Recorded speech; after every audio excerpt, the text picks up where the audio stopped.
پارہ number and جو ہوا تھا پچھلا 1 نمبر پارہ، اس میں تحویل قبلہ کا جو مضمون ہے وہ سٹارٹ ہو چکا ہوا ہے۔ یہ بہت اہم مضمون ہے، اسی لیے آپ دیکھیں گے کہ مسلسل کئی رکوع جو ہے وہ تحویل قبلہ کے اوپر آئے ہیں، چونکہ اللہ تعالیٰ نے پرانی امت مسلمہ یعنی بنی اسرائیل کو معزول کر کے نئی امت مسلمہ یعنی بنو اسماعیل کو اٹھانا تھا اور ان کے ذریعے باقی لوگوں تک جو دعوت پہنچنی تھی، تو اس کے سمبل کے طور پہ اللہ تعالیٰ نے تحویل قبلہ کر دیا۔ یروشلم جو کئی صدیوں سے سابقہ امت مسلمہ کا قبلہ تھا، اس کو چینج کر کے دوبارہ سے قبلہ ابراہیمی کو قبلہ بنا دیا گیا، یعنی مکہ مکرمہ کو۔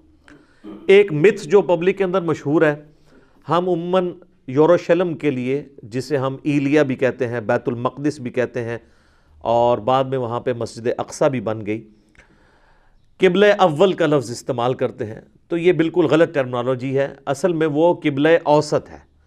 قبلہ اول بھی خانہ کعبہ ہے، اور قبلہ آخر یعنی فائنل جو قبلہ ہے وہ بھی خانہ کعبہ ہی ہے۔ اور اس کے ثبوت کے اندر جو سورہ آل عمران کی آیت آتی ہے، پارہ نمبر 3 کے بالکل سٹارٹ کے اندر ہی اللہ تبارک و تعالیٰ نے اس حوالے سے ڈسکشن کی ہے،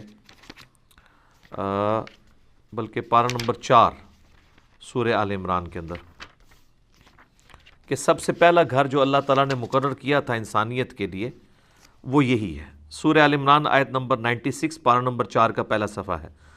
اعوذ باللہ من الشیطان الرجیم، ان اول بیت وضع للناس، بے شک پہلا گھر جو کہ وضع کیا گیا تھا، مقرر کیا گیا تھا لوگوں کے لیے، للذی ببکۃ مبارکہ، وہ ہے جو شہر بکہ کے اندر ہے۔ یہ بکہ اور مکہ دونوں ہی ایک شہر کی پروننسیشنز ہیں، 2 لفظ استعمال ہوئے ہیں۔ جس طرح میں اکثر مثال دیتا ہوں کہ ہمارے پڑوسی ملک انڈیا کے اندر بامبے اور ممبئی، وہاں پہ بھی میم اور با کا فرق ہے، ایک ہی شہر کے لیے استعمال ہوتے ہیں۔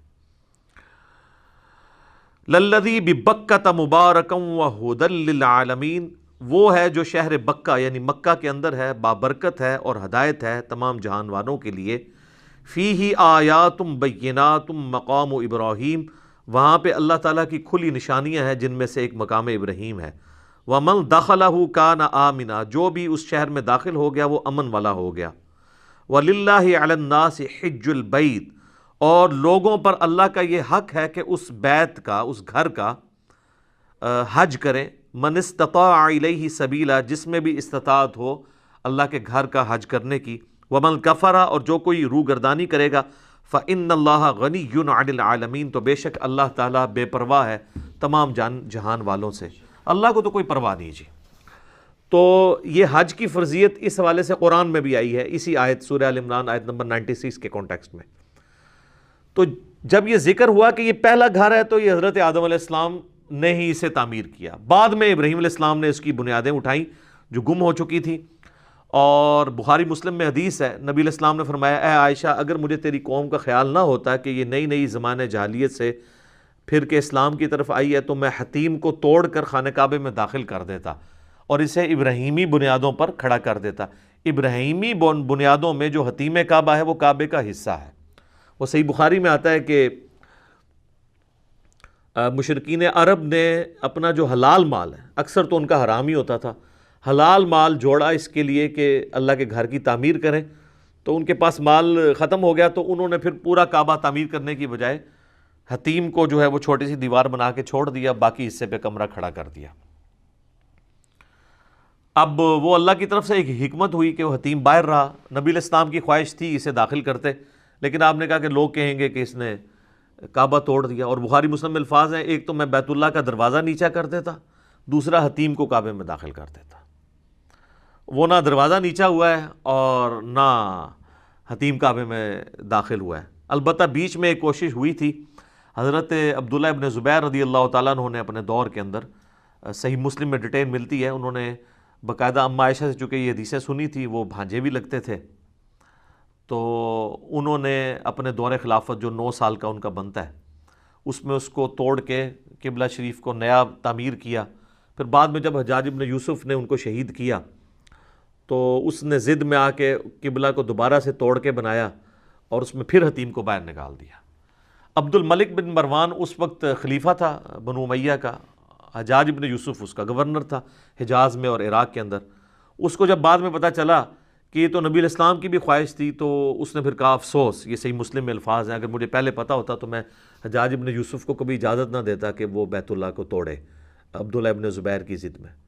بہرحال پھر خلیفہ منصور کے زمانے کے اندر، یعنی جب بنو عباس کی حکومت آئی، تو دوبارہ انہوں نے ارادہ کیا کہ ہم حتیم کعبہ کو کعبے میں داخل کر دیتے ہیں۔ تو امام مالک رحمہ اللہ تعالیٰ چونکہ وہ کافی اثر و رسوخ رکھتے تھے علمی طور پہ، انہوں نے پھر منصور کو مشورہ دیا کہ یہ کام تم نہ کرو، ورنہ یہ حکمرانوں کی کھیل بن جائے گا۔ کل کو کسی اور کی حکومت آئے گی تو وہ بنو عباس، بنو امیہ، یہ خاندانوں کی ٹسل کو سمجھتے ہوئے کعبے کو توڑتے اور بناتے رہیں گے۔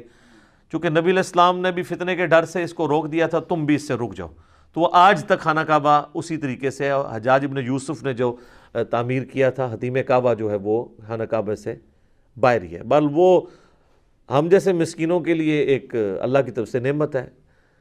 آج بھی آپ دیکھیں وہ کعبے کا دروازہ کتنا اونچا ہے، وہ قد آدم سے بھی اونچا ہے، کم از کم 8-9 فٹ ہے۔ آپ یعنی یوں ایک 6 فٹ کا بندہ بھی ہاتھ رکھے تو جسٹ اس کی دہلیز تک پہنچتا ہے۔ صرف حکمرانوں کے لیے وہ سیڑھیاں لگائی جاتی ہیں، وہ پہلے بھی یہی کچھ ہی ہوتا تھا۔ تو عام لوگوں کو ایک ایسے کعبے میں داخل ہونے دیتے ہیں جس طرح آج کل صرف حکمرانوں کو جانے دیتے ہیں۔ تو یہ اللہ کی طرف سے کرم ہوا ہے کہ عام آدمی بھی کعبے کے اندر کھڑے ہو کے نماز پڑھ سکتا ہے۔ حتیم کعبہ میں کھڑا ہو تو وہ کعبے کے اندر ہے۔ تو بہرحال یہ جو قبلہ ہے یہ مسلمانوں کا قبلہ اول بھی خانہ کعبہ ہے، کیونکہ نبی علیہ السلام جب تک حرمین میں جب پہلے تھے، مکے میں ہجرت سے پہلے، تو قبلے کی طرف منہ کر کے نماز پڑھتے تھے۔ بل اس میں روایتوں میں آتا ہے کہ نبی علیہ السلام جو ہے وہ مستجاب دیوار کی طرف کھڑے ہوتے تھے، جو 70 انبیاء کا مصلی ہے یہ والا، جو حتیم کے اپوزٹ سائڈ پہ۔ اگر آپ پاکستان کی طرف سے دیکھ رہے ہیں یا انڈیا کی طرف سے دیکھ رہے ہیں تو یہاں پہ خانہ کعبے کا دروازہ آئے گا، یہاں پہ مقام ابراہیم ہے، اس کارنر پہ حجر اسود ہے، اور یہ جو ہے حتیم والی جگہ ہے۔ یعنی پاکستان سے اگر آپ ایریل ویو دیکھ سکیں نا سامنے، تو آپ کو یہ ساری جگہ نظر آئیں گی۔ تو یہاں پہ 70 انبیاء کا مصلی ہے، جو کہ رکن یمانی سے حجر اسود تک، جو ابو داؤد میں آتا ہے کہ نبی علیہ السلام طواف کے دوران یہاں پہ دعا پڑھتے تھے، ربنا آتنا فی الدنیا حسنہ وفی الآخرۃ حسنۃ وقنا عذاب النار۔ تو یہ والی جو دیوار ہے، اگر اس طرف کوئی بندہ کھڑا ہونا تو اس کا رخ اس قبلے کی طرف تو ہوتا ہی ہے۔ جو بیت المقدس ہے وہ اس دیوار کے بالکل اپوزٹ سائڈ کے اوپر ہے، دونوں قبلوں کی طرف آپ کا منہ ہو جاتا ہے۔ اس لیے تو نبی علیہ السلام کو پھر بعد میں حکم دیا گیا، حضرت عمر کا بھی مشورہ تھا، اور صحیح بخاری مسلم میں آتا ہے اللہ تعالیٰ نے آیات نازل کر دی کہ وَاتَّخِذُوا مِن مَّقَامِ إِبْرَاهِيمَ مُصَلَّىٰ، جو ہم پہلے پڑھ چکے ہیں کہ ابراہیم کے کھڑے ہونے کی جگہ کو اپنا مصلی بناؤ۔ اب ابراہیم کے کھڑے ہونے کی جگہ تو یہ تھی، اگر ابراہیم کے کھڑے ہونے کی جگہ بنائی جائے تو بیت المقدس تو رائٹ سائڈ پہ رہ جاتا ہے۔ تو یہ بھی قرآن میں اشارہ ہے کہ ابراہیم کا بھی قبلہ کون سا تھا؟ خانہ کعبہ۔ تو اس سے یہ بات پتہ چلی کہ ابراہیم علیہ السلام تک قبلہ خانہ کعبہ تھا، اس کے بعد بنی اسرائیل کے لیے انہی کی اولاد میں اسے یروشلم کیا گیا، اور پھر یروشلم سے دوبارہ قبلہ اول بنا دیا گیا اسے۔ تو یروشلم جو ہے قبلہ اوسط ہے، درمیانی قبلہ، کیونکہ اگر مقام ابراہیم یہ ہے تو مقام ابراہیم اگر یہاں پہ ہوتا پھر تو میں مان جاتا کہ دونوں قبلوں کی طرف منہ کرتے تھے۔ جب مقام ابراہیم ہے ہی ایسی جگہ کے اوپر ہے کہ جب صرف اسی قبلے کی طرف منہ ہو سکتا ہے، تو ابراہیمی قبلہ بھی خانہ کعبہ ہے، اور قرآن میں اس کا اشارتاً آگے ذکر بھی آئے گا کہ یہ اہل کتاب کو یہ پتہ ہے کہ اصل ابراہیمی قبلہ یہی ہے۔